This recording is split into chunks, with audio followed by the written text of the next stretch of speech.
Saopštena istina zašto se Anita udala za Matoru. Ovo je tajna koja će sve šokirati. Mateja Car gostovala u današnjoj emisiji premijera Vikend specijal, gde je ponovo govorila o prepiskama sa Anitom Stanojlović, kao i suočavanje sa Jovanom Tomić Matorom. Mateja je ispričala istinu o viđenju sa Anitom, kao i to što je se poverila zbog čega se zaista udala za Matoru. Mateja ističe da sumnja zbog čega je došlo do venčanja, ali da će ta tajna ostati zauvek kod nje.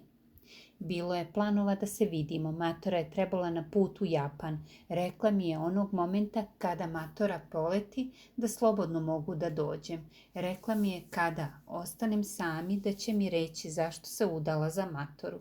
Ako se udala zaista iz ljubavi, zašto bi bio problem da mi napišeš? Ja imam pretpostavke zašto, ali ne mogu iznositi, rekla je Mateja Car za Pink.